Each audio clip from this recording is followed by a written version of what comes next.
Hello students, today we are going to see poem number 4 of Moment's book The Lake of Isle Innisfree. Now, this is a short lyrical poem. First of all, I am giving you a summary of that. This is a short lyrical poem written by William Butler Yeats. It was one of the poems he wrote in his first year as a poet, even before he got anything published. When he wrote the poem, Yeats was staying in London and earned for the peace and quiet of rural life. Now, ये तो था अपने poet का introduction. Now, something about this poem. Again, I am just explaining you summary only. In the poem, Yeats said that he will arise and go to the lake Isle of Innisfree, where he had enjoyed many lovely vacations as a child.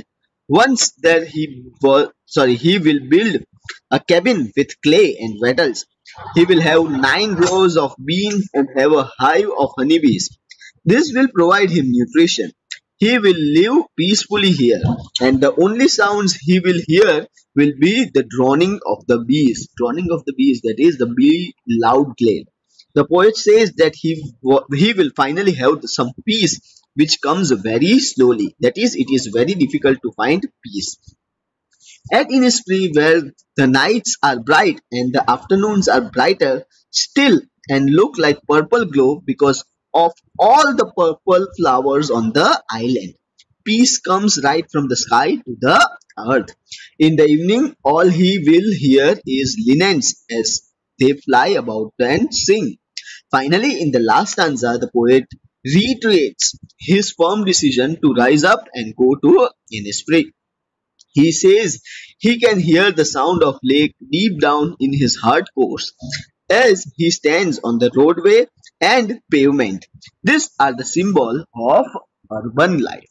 Okay, now I will tell one more thing that अलग अलग summaries से आप लोगों को ना अच्छे से clear cut समझ में आ जाएगा.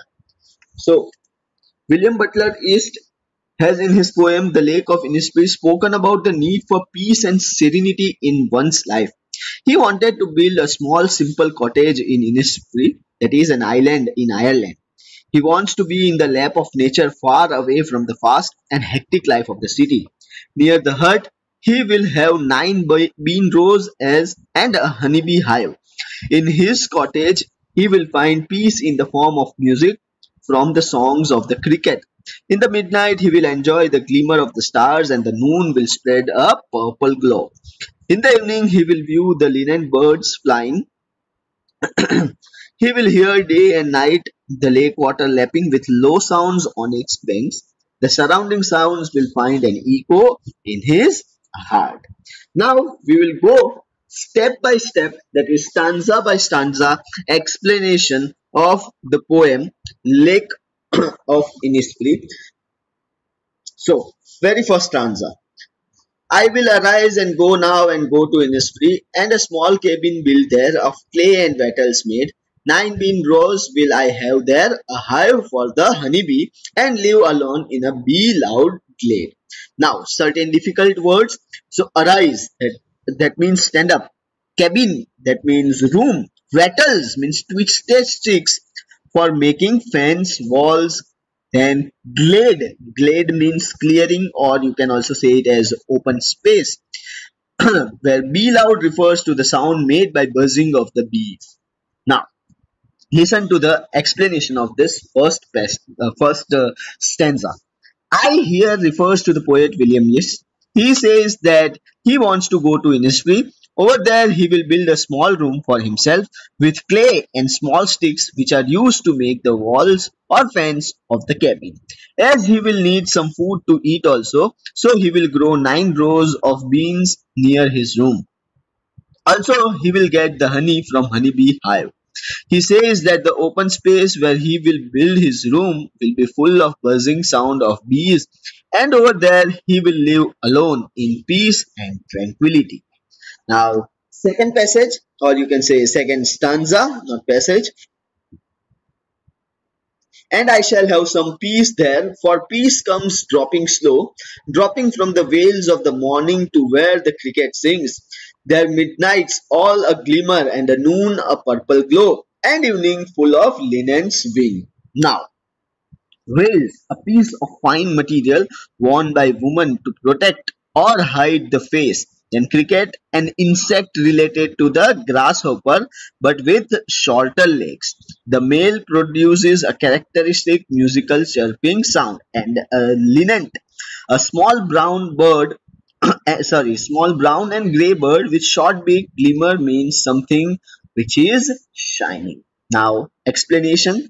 In this stanza, the poet says that when in Innisfree, he will feel peaceful, and he says that the feeling of peace is felt slowly and gradually. He describes how he would feel peaceful in the morning time. When it is cloudy and the view is not very clear, then it will appear as if the morning has worn a veil and has hidden itself. And looking at this scene will make him feel peaceful. Further, he says that when the male cricket insect will sing a song, that sound will bring him at peace. Also, at midnight, when he will see the twinkling stars in the open sky, their shine will give him peace. In the afternoon, when the sunlight will give a purplish glow, it will also give him peace. During the evening, when he will see the linnet bird flying in the sky, then also he will feel peaceful. Okay, some error happened.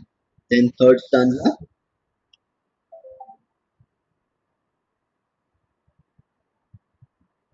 Okay. I will arise and go now for always night and day. I hear the lake water lapping with the sounds by the shore. While I stand on the roadway or the pavement's grey, I hear it in deep heart's core. So, night and day, all the time, lapping means striking, heart's core, that is the innermost part of the heart. Now, in this stanza, poet says that now he will stand up and go to Innisfree because all the time the sound of lake water striking the shore repeats in his mind. This sound attracts him towards the lake. Wherever he is, either standing on the roadway or on the grey colored pavements, he hears the sound deep in the innermost part of his heart.